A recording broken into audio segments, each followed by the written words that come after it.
Welcome to online education, Ashadeep International School, English Medium. Standard 3, Subject Health and Physical Education.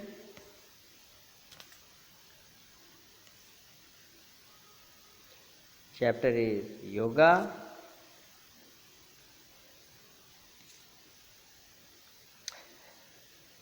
बच्चों, आज हम सीखेंगे कुछ आसनों के बारे में।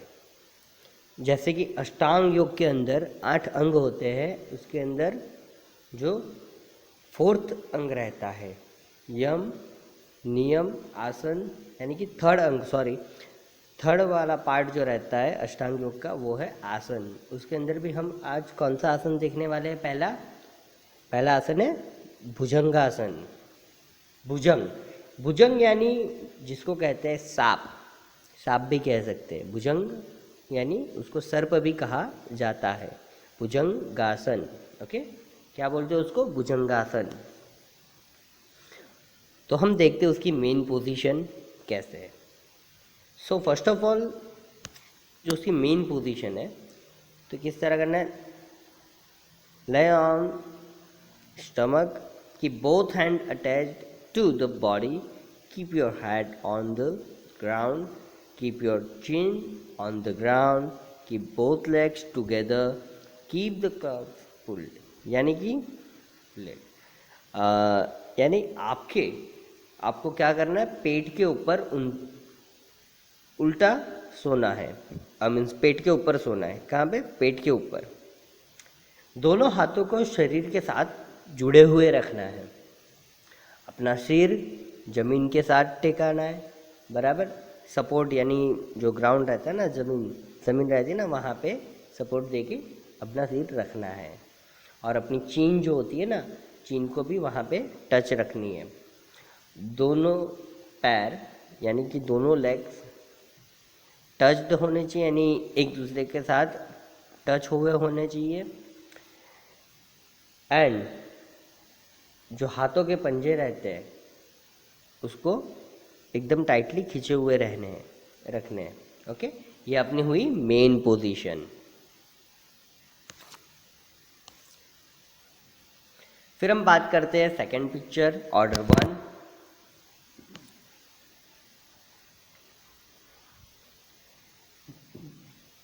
तो स्टेप 1 की बात करते हैं कि किस तरह पहला स्टेप करना है। Arrange the palm, both hands on the ground next to the chest. यानी कि आपको दोनों हाथों की जो कोनी रहती है, नीज रहती है ना, वहाँ से उसको मोड़ना है एंड छाती की और पंजे लेके जाने हैं। ओके, देख सकते हो यहाँ पे ये पिक्चर देख रहे हो? उसका हाथ कैसे है?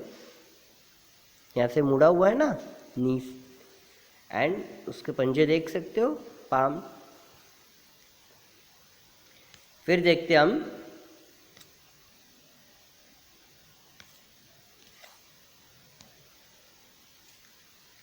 Second step.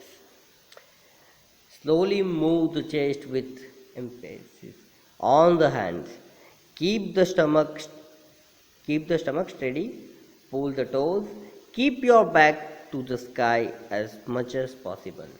यानी कि आपके जो हाथ होते हैं ना, उसको हाथों को ज़ोर से यानी इतना भी ज़ोर से मत करना कि आपके पीछे की रीढ़ की हड्डी टूट जाए।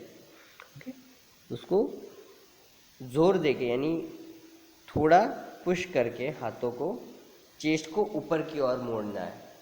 ओके, और उसकी नज़र कहाँ होनी चाहिए? स्काई यानी कि आकाश की ओर उसकी नज़र होनी चाहिए। यहाँ पे देख सकते हो आप किस तरह उसका चेस्ट का पोर्शन ऊपर है, और ये देख सकते हो उसकी नज़र कहाँ है? आकाश के ऊपर है। कहाँ है नज़र? आकाश पे है, स्काई के अंदर है ना, स्काई के ऊपर है ना।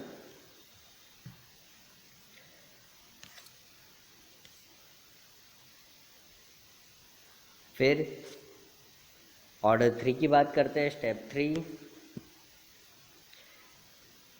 Keep the lower stomach stable, bring the body down slowly, lean your head on the ground. यानी कि आपको आपका पेट होता है ना वो नीचे की ओर स्थिर रखना है एंड शरीर को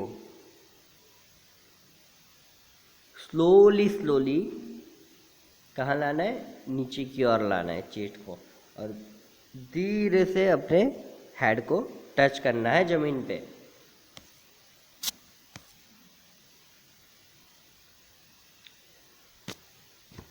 Step number 4, bring both hands to the back and keep them attached to the body and return to the main position। यानी कैसे आना है, जो लास्ट स्टेप 4 है वो कौन सा है, मेन पोजीशन। मैंने बताया ना आपको पहले मेन पोजीशन कैसे रखनी है, दोनों पैर जुड़े हुए रहने चाहिए, हाथ के पंजे उल्टे और आकाश की ओर, और कैसे खींचे हुए रहने चाहिए, और सिर कैसा होना चाहिए, टच होना चाहिए ग्राउंड के साथ। ओके,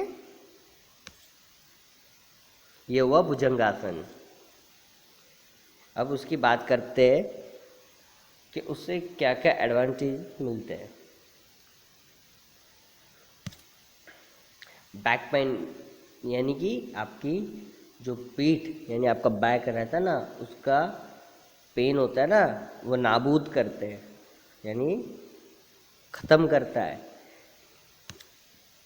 फिर बात करते हैं कॉन्स्टिपेशन बराबर डिसऑर्डर, यानी कि आपकी जो कब्जियत होती है वो भी कम होती है और मिटती है। जो chest, shoulders, neck and head develop, यानी आपकी छाती, आपके शोल्डर्स यानी कि खभे एंड आपकी गर्दन और जो सिर का भाग रहता है ना वो डेवलप्ड होता है, उसका विकास होता है। चेस्ट मसल्स बिकम स्ट्रॉन्गर, यानी आपकी छाती के जो स्नायु होते हैं ना, चेस्ट, अपनी चेस्ट वो स्ट्रॉन्ग बनती है।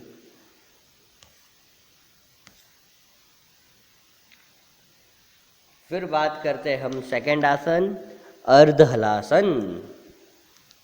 इसकी main position, lie on your back, keep both hands attached to the body, keep your fingers on the ground and keep both feet together, keep your eyes fixed on the sky। यानी कि आपको इसमें किस पर सोना है, पीठ के ऊपर सोना है। देखो भुजंगासन के अंदर आपको पेट के बल सोना है और अर्धहलासन के अंदर आपको कहाँ सोना है, पीठ के बल, अपनी जो पीठ होती है ना बैक, उसके बल सोना है।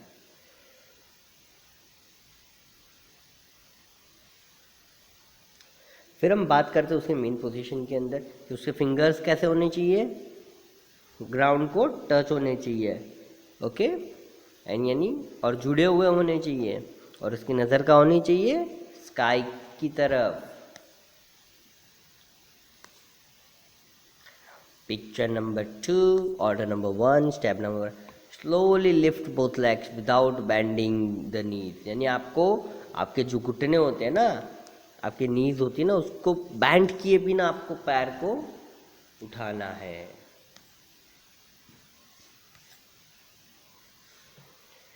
Picture number 3, order number 2, step number 2, both legs, move both legs so high that the rest of the body and both legs together from a 90-degree angle, keep the knee straightened। यानी आपको जो आपके दोनों पैर है ना उसको एकदम स्ट्रेट खड़े कर देना है, यानी 90 डिग्री के अंदर आपको खड़े करना है। किस तरह करना है, 90 डिग्री, देख सकते हो ना यहाँ पे ये 90 डिग्री बनी है यहाँ पे। ओके, तो 90 डिग्री के अंदर, एंड अपने जो घुटने होते हैं ना उसको स्ट्रेच करना है पूरा प्रॉपरली। ओके, ये हुआ step 2। Picture number 4, order number 3, slowly bring both the legs down to the position of order 1। यानी order 1 जो मैंने दिखाया था ना आपको, कि स्लोली उसके पैर को नीचे की ओर लाना है। Picture number 5, step number 5, slowly lower both the legs and support them on the ground and come to the main position। आपको मेन पोजीशन में आना है वापस। ओके, यहाँ पे आपका ये अर्ध हलासन आसन संपूर्ण होता है, पूर्ण होता है। अब उसके हम बात करते हैं एडवांटेज के बारे में, क्या क्या उसके एडवांटेज है। सबसे पहले कॉन्स्टिपेशन आपका दूर करता है, यानी कब्जियत जिसे कहते हैं वो दूर होती है। फिर बात करते हैं स्ट्रेंथ बनती है किसकी, कौन से मसल्स की, पेट के जो स्नायु होते हैं ना, पेट के स्नायु, उसके पेट के स्नायुओं के जो पेट के मसल होते हैं ना वो मजबूत बनते हैं। तो स्पाइन बिकम स्ट्रॉन्गर, यानी आपके जो करोड़, आपके पीछे की स्पाइन रहती है ना वो भी स्ट्रॉन्ग बनती है।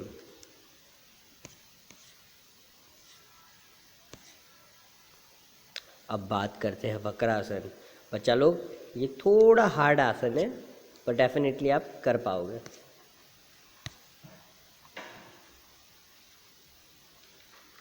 आप पिक्चर के अंदर देख सकते हो किस तरह उसका आसन है।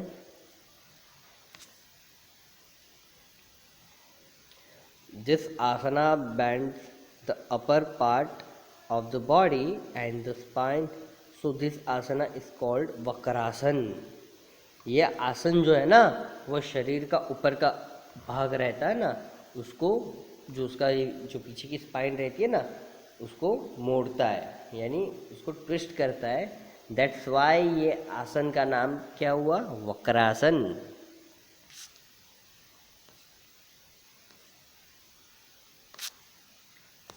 मेथड की बात करते हैं। मेथड की बात करें, sit with your legs extend on the bed, यानी आपको बेड के ऊपर लंबे करके पैर लंबे करके बैठना है।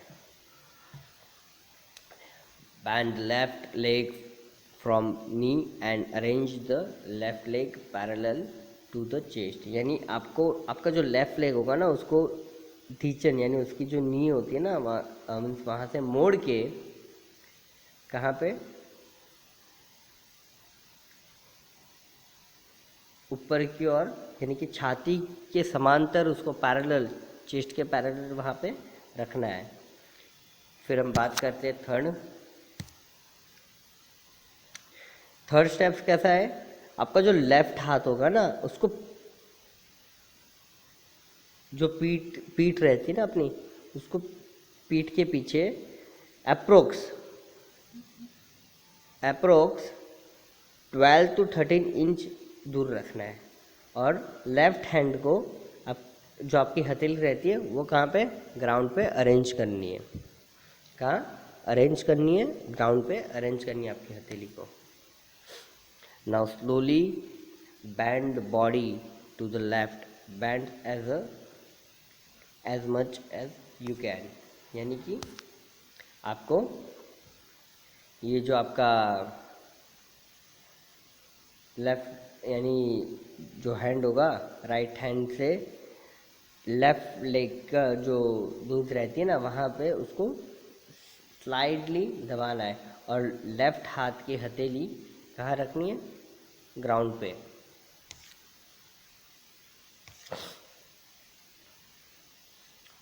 फिर बात करते हैं after staying in this position for a while return to the main position in reverse order, यानी आपको ये जो सारी पोजीशन की ना बच्चा लोग, वो सारी की सारी पोजीशन कैसी करनी है, रिवर्स करनी है।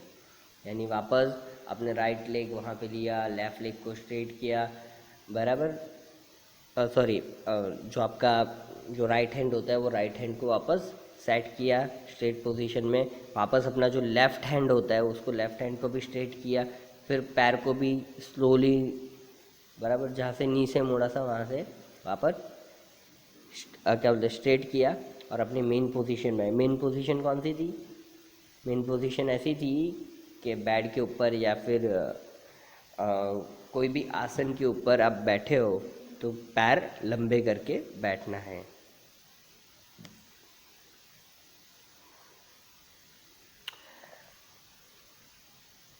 जिस तरह मैंने बताया उस तरह hand and foot same way, okay. Other अब बात करते हैं क्वेश्चन की। Do this asana for 15 to 20 seconds at the beginning. Increase the time as you reaches. And this asan can be done for a maximum of 5 minutes. यानी आपका जो प्रारंभिक समय रहता है ना, उसको 15 से 20 सेकंड तक ही करना चाहिए। एंड जैसे जैसे आप उसकी प्रैक्टिस करते हो, वैसे मैक्सिमम कितना करना चाहिए, 5 मिनट्स तक, okay. Do not make mistake in, यानी आपको कौन सी मिस्टेक नहीं करनी है, जो हितावह, यानी आपके जो ये जो आसन है ना, वो राइट एंड लेफ्ट दोनों साइड सेम समय और सेम पोजीशन में करनी है, राइट और लेफ्ट दोनों side, okay. This asana should be done on both the right and left side for the same amount of time. यानी कि आपको जिस तरह मैंने बताया उस तरह आपको क्या करना है कि आपकी ये जो पोजीशन रहेगी वो राइट और लेफ्ट दोनों साइड आपको सेम करना है, सेम टाइम करना है, okay. Don't give the body a zets. Gently bend the upper body. यानी कि आपको शरीर को झटका नहीं देना है, यानी एकदम जैट्स की तरह नहीं करना है, बराबर। नॉर्मली स्लोली करना है, क्योंकि स्ट्रेच करना है आपको। और जो अपनी बॉडी रहती है ना, अपर बॉडी, वो अपर बॉडी को स्लोली बैंड करना है, जेंटली बैंड करना है। अब बात करते हैं उनके एडवांटेज की। This set makes the spine flexible, the spine become stronger. यानी ये आसन करने से आपकी जो ये स्पाइन होती है ना, वो फ्लेक्सिबल बनती है, बराबर लचीली बनती है। एंड जो करोड़रज्जु होता है, आपकी जो स्पाइन होती है ना, वो स्ट्रॉन्गर भी बनती है, मजबूत भी बनती है। This asana gives relief to the abdomen patients. यानी अगर पेट का किसी को रोग हो, पेट का कोई दर्दी हो, बराबर, पेट का कोई रोगी हो, उसको यह आसन करने से उस रोग से छुटकारा मिलता है। This asana is extremely useful for improving the constitution of the body. यानी कि अगर आपका शरीर का बंधारण यानी आपकी जो रचना है, उसको सुधारने के लिए बहुत ही यूज़फुल ये आसन है।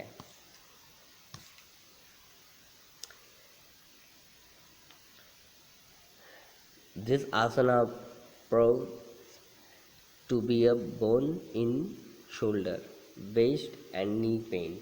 यानी ये आसन करने से आपकी जो अवयव की कार्य क्षमता रहती है, वो क्या होता है, अच्छे से बढ़ती है। और दूसरी चीज़, ये आसन से आपके शोल्डर्स, कमर और घुटने के दुखावों से क्या होता है, छुटकारा मिलता है। ये आसन एक वरदान रूप है। अगर आपको शोल्डर्स का पेन हो, आपको क्या घुटने का प्रॉब्लम हो या फिर कमर का प्रॉब्लम हो, अगर ये आसन आप करते हो तो इससे वो छुटकारा मिलता है। इस आसन इंक्रीज द एडमोनियल,